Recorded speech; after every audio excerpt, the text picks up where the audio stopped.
Okay, welcome to Gilbert's Motor Museum again, and we have with me the amazing Julian McNeil.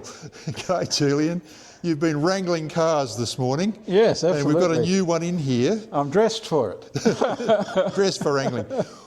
What have we got here today? What's the story with the car here?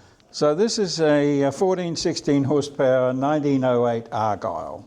And Argylls were sold in the first decade of the 20th century by Duncan and Fraser.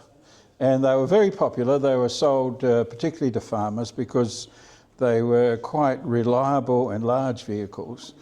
This one's unusual, and I think it's unique in a way because it's not the usual tourer. It's what they called a deluxe single-seater car. And from what year? So 1908. 1908, yes. The Argylls were made in Scotland, and at one point in their early production, they were the second most productive automobile manufacturing concern in Europe. So they really came ahead very quickly, and they came ahead because of their managing director, who was a fellow called Arthur Govan. And he believed that the way to sell cars was to do well in trials. So they did really well in the early Scottish trials, yes. And in that way they became quite popular. And he was a very go-ahead person.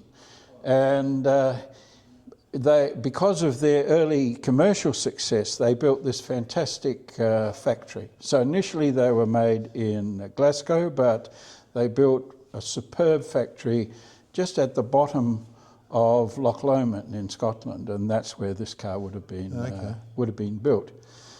The problem with Govan, well, there were two issues with Govan. Firstly, he had a silent partner. The silent partner was a patent attorney, and all the cars at the time had to pay royalties to Renault, who invented the straight-through gearbox, as is on the car next to it. But Govan came up with his own gearbox, and you'll notice that those two levers on the side of the car, both of those change gear. Oh, okay. So the one on the outer side gives you first, second and third. The one on the inner side gives you reverse. Oh gosh, okay. So theoretically, if you got your gears wrong, you could be in both a forward gear and a reverse gear at the same time. Yeah, okay. So Govan gearboxes didn't last all that long. Yeah, okay. Mishaps occurred quite regularly, I should imagine. Now, what's under the bonnet? What powered this car? Well, under the bonnet, it's a dual ignition, four-cylinder T-head engine of about 3 litres. Yes. The distributor for the coil, so there's a coil box there with 4 coils and the distributors down there. But it also had a magneto, which you can't see, it's on the other side. It was a very early Bosch magneto before they were really as successful as they ultimately became. But yeah, with a dual ignition, it's a good engine and a very solid engine. Now, what Argyll did is they used proprietary engines. So in the earlier cars, you could have an engine from Astor, which was a French engine manufacturing company. MMC, the Motor Corporation, which is a bigger, it was an English firm that made engines, or De Dion. But by the time this car came along, they were making Astor engines under license. Yes, okay, yes.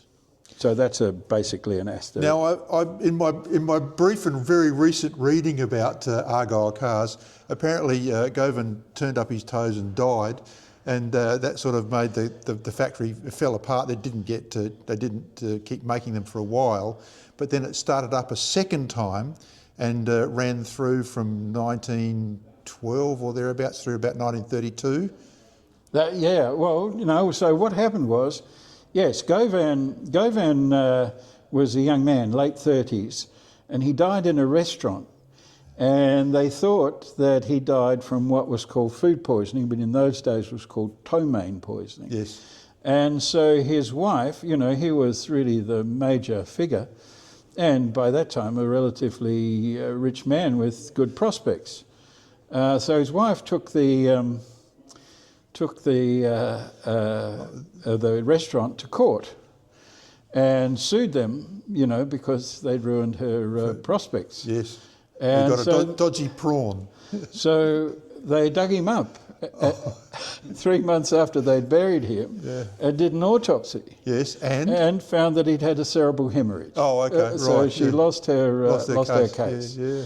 But you're right. After that, they'd spent so much money on this factory that their creditors took over the running of the company. Yes. And the creditors, amongst others, were Darrick and also Michelin. Yes. And they appointed their own manager, and they were going along all right until they decided to get involved with sleeve-valved engines. Okay. So they came up with a single sleeve valve engine. So most sleeve valve engines have got two sleeves, one for exhaust, one for inlet.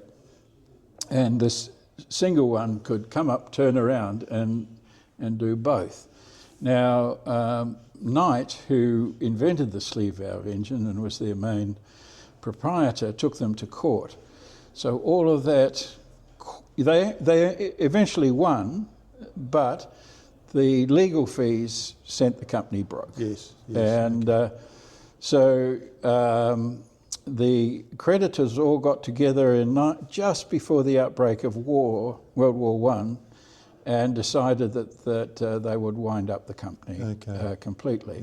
Yeah. And so I think the head of the workshop there was able to continue to put Argylls together, so that's why there was this tail into the 1920s. Yes, but essentially, if they'd have been able to hang out until the beginning of World War I, they would have been right. Well, they would have been fine. There would have been a demand. Okay, look, thanks very much, Julian. As ever, Julian's got massive detail about these things. He's font of all knowledge when it comes to all these old cars. It's wonderful. Thank you very much for allowing us to display this vehicle. And we're open here. You can come and have a look. We've got over 100 vehicles on display. You can have a look at this little Argyll, as well as all the other vehicles we have here, from Wednesday to Sunday from 10 till 4. Please subscribe to our channel if you can't get in, and help us grow the channel. Thank you very much. Thank you, Julian. Thank you. Pleasure, Steve.